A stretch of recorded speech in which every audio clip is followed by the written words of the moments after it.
Hello అందరికీ. ఎలా ఉన్నారు అందరూ? Welcome to my channel Pujitha Telugu vlogs.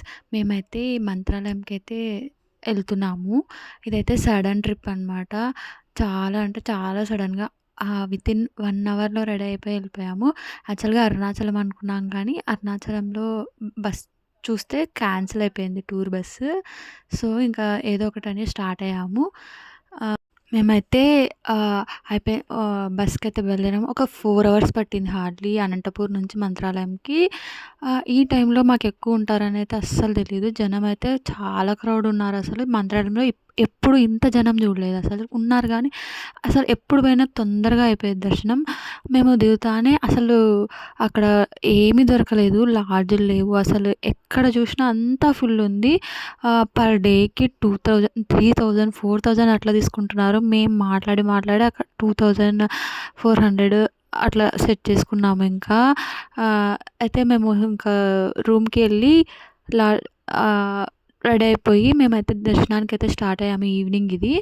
తొందరగా అయితే అయిపోయింది. ఒక 1 అవర్ అట్లా పట్టింది ఈవినింగ్ దర్శనము. అయితే చాలా సేపు పట్టినట్లే అనిపించింది. ఫుల్లుగా ఉన్నారసలు జనం. ఎక్కడ చూసినా ఉన్నారసలు. అంత జనం ఎప్పుడు చూడలేదు మంత్రాలయంలో. ఈ టైంలో బాగా క్రౌడ్ ఉంటారంట. ఇదైతే రథం అనమాట.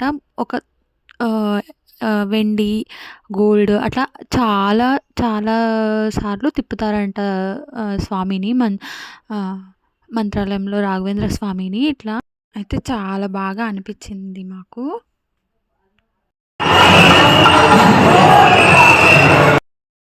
సో, ఈ టైంలో అస్సలు వెళ్ళకండి.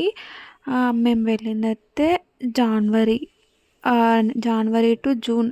ఇదొచ్చేసి పీక్స్ టైమ్ అంట మంత్రాలయంలో.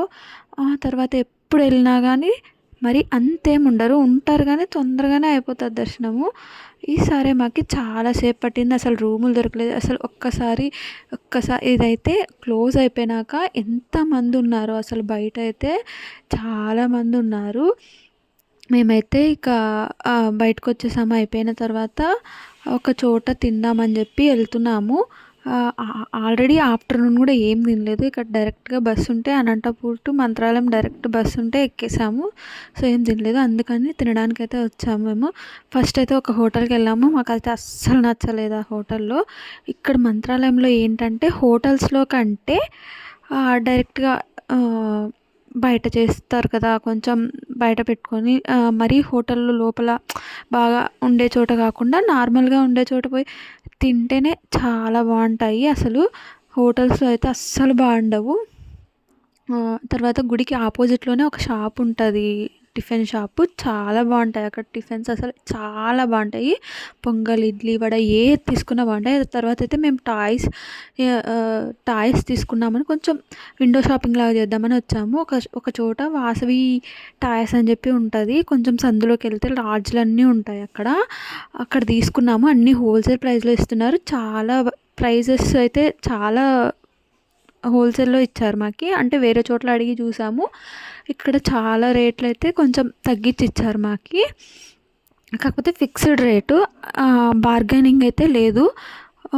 టాయ్స్ క్వాలిటీ గానీ అంతా బావుంది. తర్వాత అయితే మేము మార్నింగ్ ఇది ఇంకా పోయి రూమ్‌కి పోయి పడుకున్నాము. ఆ తర్వాత మార్నింగ్ 7కి అట్లా లేసాము.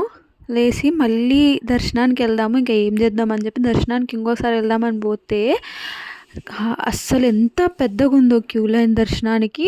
అసలు ఎన్ని లైన్స్ ఉంటాయని అస్సలకి తెలీదు మంత్రాలయంలో. అంత పెద్దగున్నాయి. పోతూనే ఉన్నాము, వెళ్తూనే ఉన్నాము. అసలు లైన్స్ అయితే చాలా ఉన్నాయి.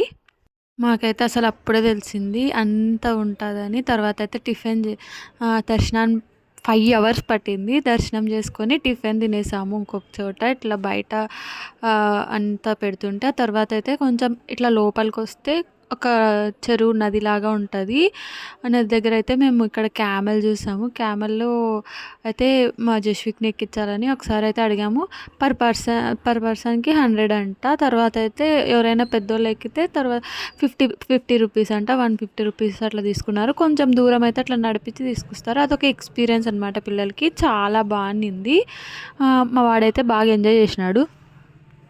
అయితే ఎక్కిస్తే పిల్లలకి బాగా అంటే అదొక ఎక్స్‌పీరియన్స్ లాగా అనమాట. ఒక 1 ఇయర్ పైన పిల్లలు, 2 ఇయర్స్ పైన పిల్లలకైతే ఓకే. మాకు చాలా బాగా అనిపిచ్చింది ఈ క్యామెల్ ఎక్స్‌పీరియన్స్. బాగుండింది. ఇం అండ్ సో, దర్శనం గూడా చాలా బాగా అయింది. అంత క్రౌడ్ ఉన్నా సరే. ఎట్లుంది క్యామెల్? బాగుంది. ఆ తర్వాతయితే మేమింక ఆఫ్టర్‌నూన్ బస్ ఎక్కేసాము.